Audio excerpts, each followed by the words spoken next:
municipalité. Votre état d'esprit ce soir?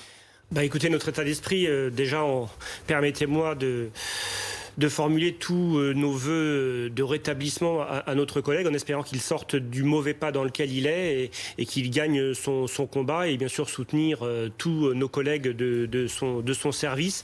De quoi on s'aperçoit aujourd'hui? On s'aperçoit qu'aujourd'hui dans des micro-villes de province, ça n'est pas des grandes métropoles. On a vu avec des faits récents Avignon, qui est déjà une plus grosse ville, mais on a vu avec des violences urbaines à Valence, à Aubenas. On voit qu'aujourd'hui, il n'y a plus de territoires protégés, des territoires de la République protégés, et que le pire peut arriver, puisqu'aujourd'hui, on a une opposition quasiment systématique à la police. Alors forcément, comme le dit le conseil municipal, c'est toujours une frange de la population, c'est une minorité agissante, mais cette minorité agissante, elle fait des dégâts. Et aujourd'hui, on se pose franchement la question, comment aujourd'hui intervenir sur des interventions anodines, banales, que sont des différents de voisinage, que sont des différents conjugaux, que sont des tapages nocturnes, parce qu'au final, on peut se retrouver face à une bande d'une agressivité très forte. Alors, on va nous sortir l'excuse de l'alcool peut-être, voire peut-être des stupéfiants, mais avant tout, on perçoit quand même une hostilité maintenant assez flagrante. Vous dites aujourd'hui, vous dites maintenant, mais c'est pas nouveau malheureusement, des policiers qui interviennent dans certains quartiers et qui se prennent des jets de projectiles. Alors il y a quand même des topographies sur lesquelles, des villes dans lesquelles on n'a quand même pas l'habitude d'avoir ce genre de fait. Après, sur les agressions sur les forces de l'ordre, on sait que ça a augmenté, ça a doublé là en 20 ans, puisqu'on est passé de 13 000 agressions en 2000. Là, je veux dire, sur ce cas précis, c'est aussi... Oui, mais en fait, ce cas précis, c'est une parfaite déclinaison triste, malheureusement, de la dégradation, en tout cas, de la... C'est pas le risque du métier ? Non, parce que heureusement que n'est pas inhérent à la profession des 139 000 policiers de se faire agresser à coups de parpaing quand on intervient sur un tapage nocturne, parce que sinon les vocations seraient quand même assez faibles. Justement, des parpaings, c'est fréquent? Alors oui, mais encore une fois, on est plus habitué à des jets de parpaing, à des jets de projectiles ou à des tirs de mortier sur des quartiers dits de sécurité prioritaire ou des quartiers de grande métropole. Sur ce genre de petites villes de province très urbaines, eh bien, on n'a pas du tout cette habitude-là. Je vous pose cette question parce qu'écoutez ce qu'a dit tout à l'heure Gérald Darmanin, le ministre de l'Intérieur. Je me suis ce matin enquéri auprès du directeur général de la police nationale de sa santé. Je lui souhaite évidemment le meilleur rétablissement possible. Je veux malheureusement dire qu'il y a 8000 policiers et gendarmes qui, chaque année, sont blessés et que c'est le quotidien des policiers et des gendarmes que d'être malheureusement agressés dans leurs fonctions, vous le savez, et que mon travail, c'est de protéger ceux qui nous protègent. On a quand même le sentiment que ce qu'il dit Gérald Darmanin, c'est que ça fait partie du métier. Alors, soit il s'est mal exprimé, soit il y a une sorte de fatalité et de résignation en disant oui, c'est pratiquement. Il ne dit pas que c'est normal. Il dit c'est le quotidien qu'il y ait 8000 policiers. Mais nous, en tout cas, on se résigne pas à ce que les policiers, quand ils interviennent pour la sécurité du quotidien sur un tapage nocturne, soient accueillis à coups de boules de pétanque, de parpaing et autres. J'ai l'impression d'être dans l'impasse quand on parle de violence, de ces violences faites aux policiers, de ces violences urbaines. On y est ? L'impasse, elle est uniquement politique parce qu'il n'y a pas de volonté politique aujourd'hui de traiter le mal à la racine. On a le président de la République qui, enfin, fait son mea culpa au sommet de Porto le week-end dernier en disant qu'il y a de la violence et qu'elle enfle.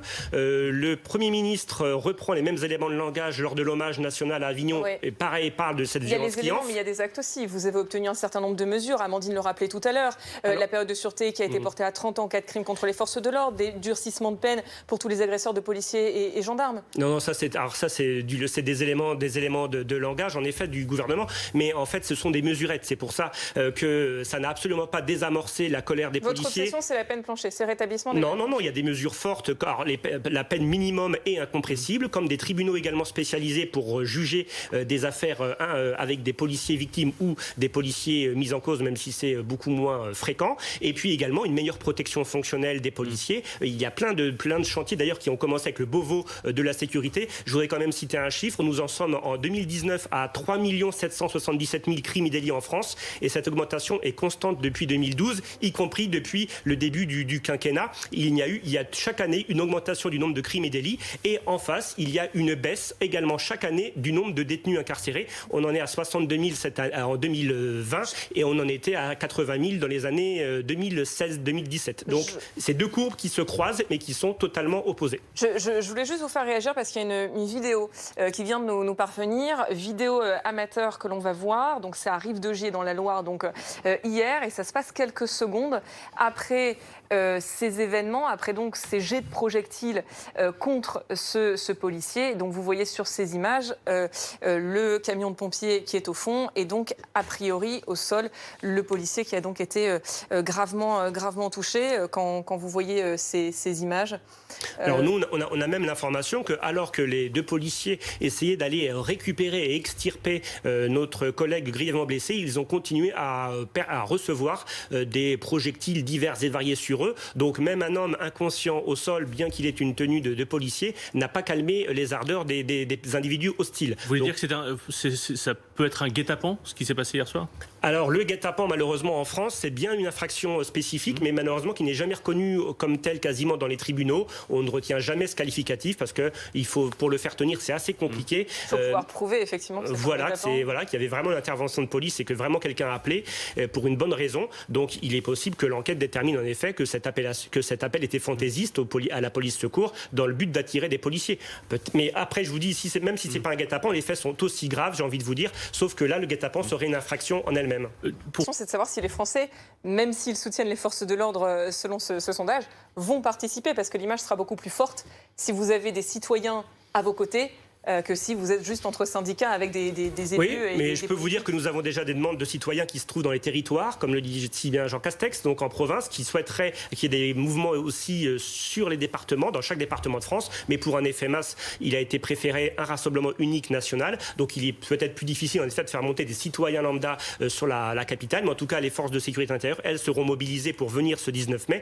Et il y a un moment, il faut absolument un Big Bang. Et aujourd'hui, on ne peut pas avoir des déclarations comme ça au niveau de l'État, un peu dissonante entre le ministre de la Justice, le Premier ministre, le Président de la République et le ministre de l'Intérieur. Il faut que tout ça soit mis au diapason. Vous trouvez que c'est toujours dissonant entre Éric Dupond-Moretti et Gérald Darmanin? Ah ben oui, on a vu je crois une interview sur BFM comme ça dans un couloir où M. Dupond-Moretti expliquait, revenait sur un nombre de violences, essayer de relativiser, on va dire, en parlant du nombre de policiers blessés. On a pu voir ces images. Il n'essayait pas de relativiser, mais il parlait des années 90. Oui, alors il avait choisi un chiffre qui était très spécifique, alors que depuis 15 ans, vous le disiez, ça a doublé. Mais il avait dit dans cette même déclaration qu'on a diffusée, on en a vu un extrait tout à l'heure, mais il disait dans cette même déclaration non seulement qu'il pensait à ce policier qui a été blessé à Rive-de-Gier, mais condamnait fortement et disait que la réponse de la justice serait forte. Il ne remettait pas en cause la violence telle qu'elle se passait aujourd'hui. Non, il y avait une forme de